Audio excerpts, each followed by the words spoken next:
Ladies, if you were to get married tomorrow, how much debt would you be bringing to the relationship? Student loans, credit card debt, etc. Ooh, that's okay. It's not a bad question. Give us a roundabout. You don't got to tell us the full number, ladies, but give us a roundabout.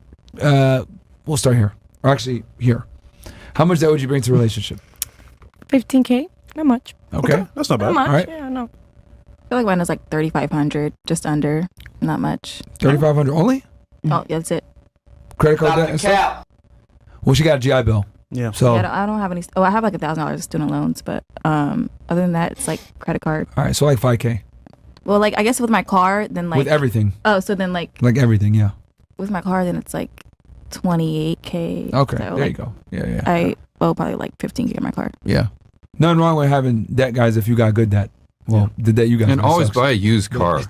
Yeah, always buy used. Always buy used. I'm telling you, man. Look, I'm 51. I retired a long time ago, and I still buy cars. Even if I'm buying a car like you drive, I still buy one that's 3 or 4 years old. I would never buy a new car ever again.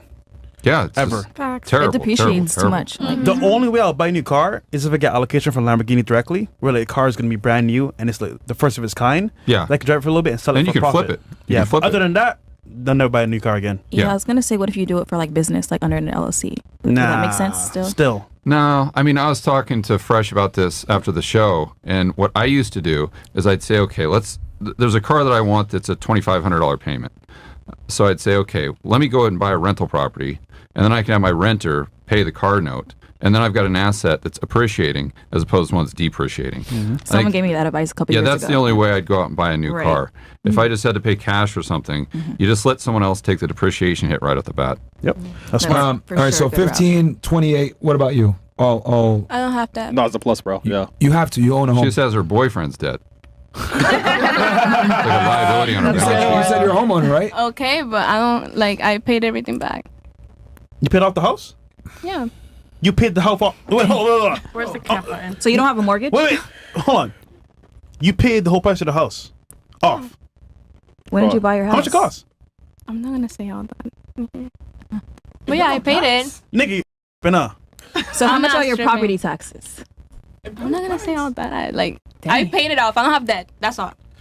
Ain't no way. I can't look because I'm an immigrant. I can't have debt. I have to pay everything already. So the immigration process that I'm doing because of the U.S. government, I can't have any debt.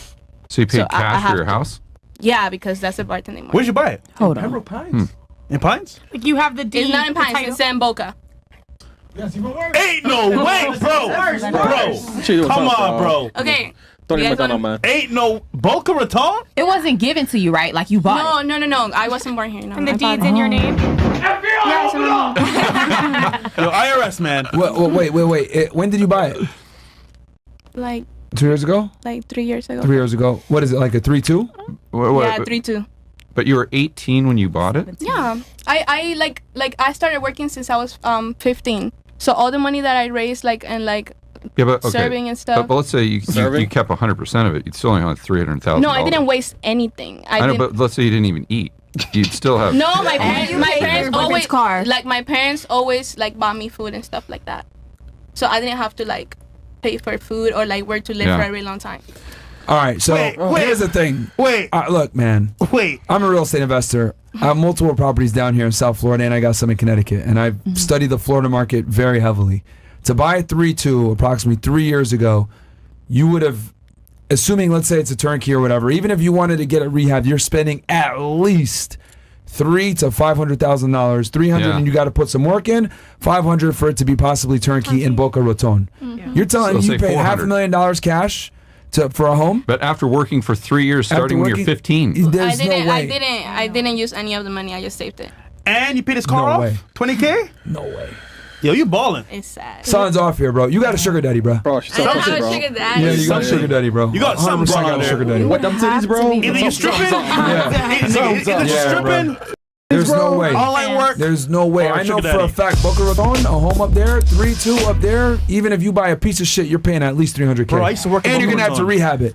If you buy it brand new, you're going to be paying around $500-$600. 3-2? No way. I used to work in Boca, driving past all the houses. Cheapest one, like $250. Cheapest ones. Yeah.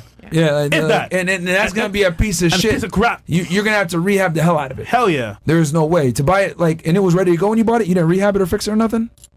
I didn't fix it now. Yeah, bro, that shit was at least 500K then. At least.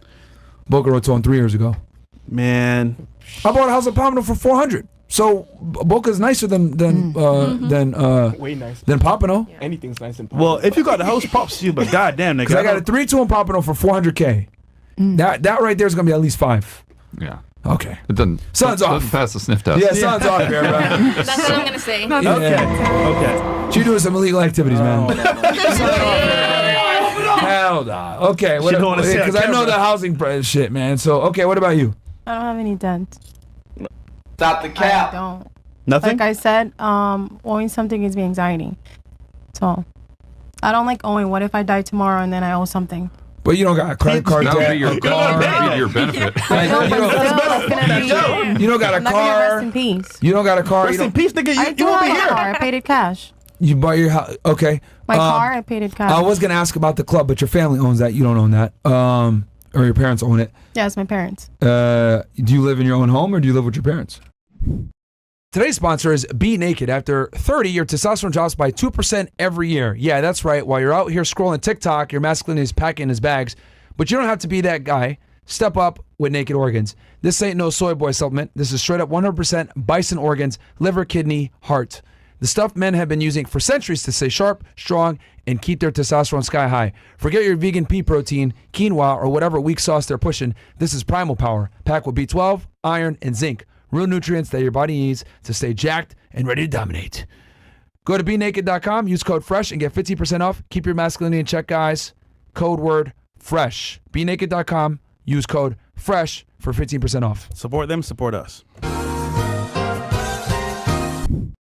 No, I'm not. Well, I don't live in my own home yet, but I'm looking into that right now. Are you renting?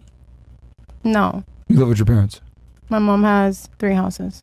You live in one of your mom's houses. Yes. Oh, she balling. Trust me, she's a hard worker. I'm very proud of her, and this is the way I'm the way I am because of her. She's very independent. Wait, are your parents are together, though, right? Or no? Yeah, they're together, but they're going through it. But that doesn't mean, she's always been a go-getter. She's very independent. Who's the actual boss of the club? Is it your mom or your dad? My mom. That's why they're getting. I'm about to That's say, why they're getting my divorced. mom. Yeah. Yeah, that's There you go. Our mom. My mom is the head of the family, so. Yeah, that's she's getting. Do you sick want to and be the head tired of the family that.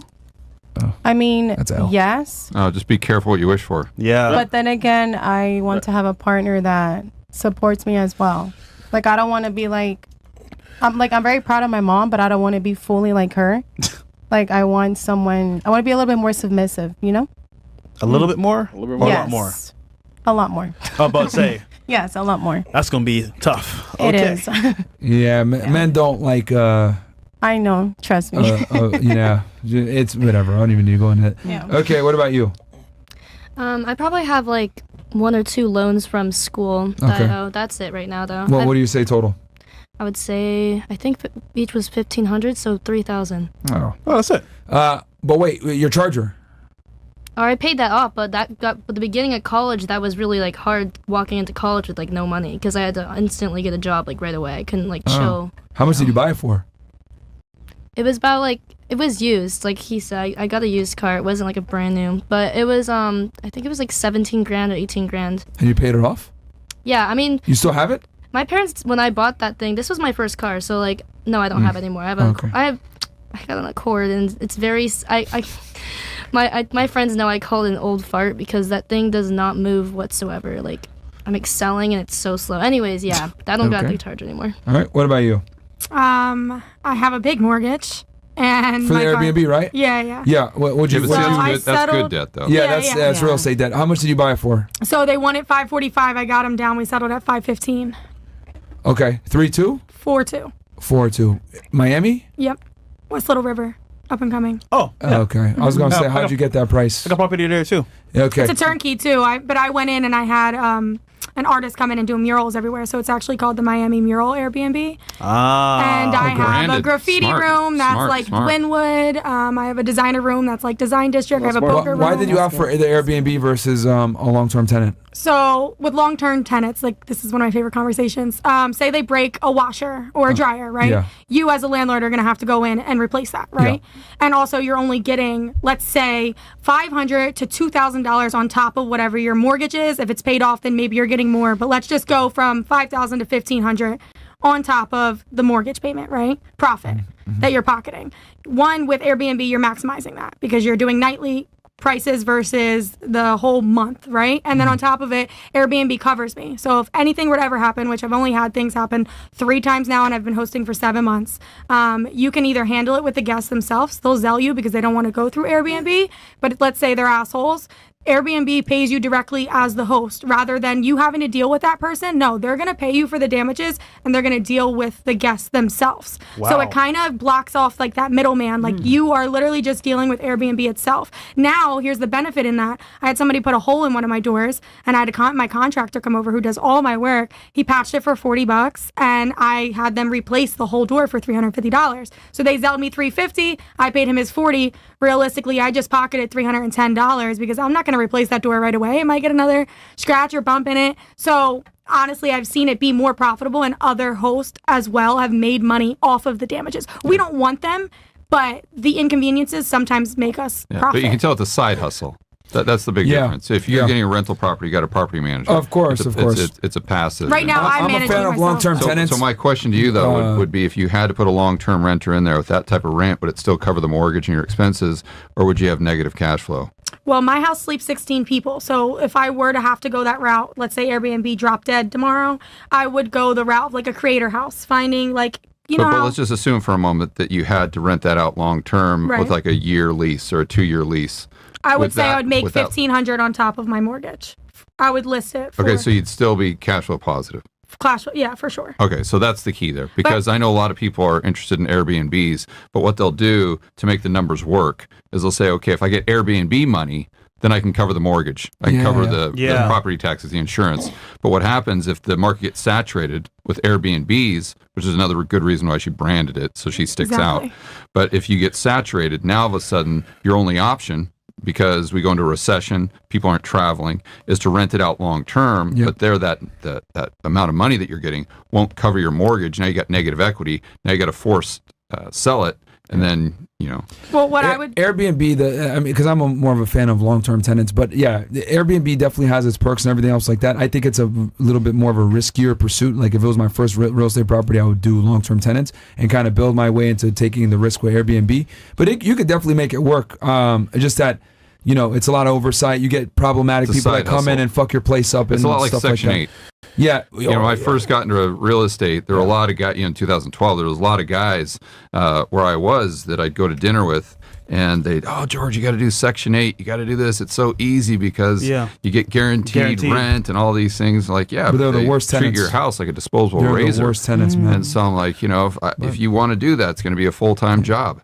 The other thing too about Airbnb that worries me is like there's places like New York City that like pretty much banned it. So but and Airbnb is like destroying the hotel industry. So like for a lot of major cities, I'm like, okay, if New York sets the precedent where they're gonna ban Airbnbs, what's gonna happen to all the other major cities in the United States? So that's another thing too that was kind of like, okay, want to be that's why you got to hedge your downside, make sure the numbers work in the long term. Yeah.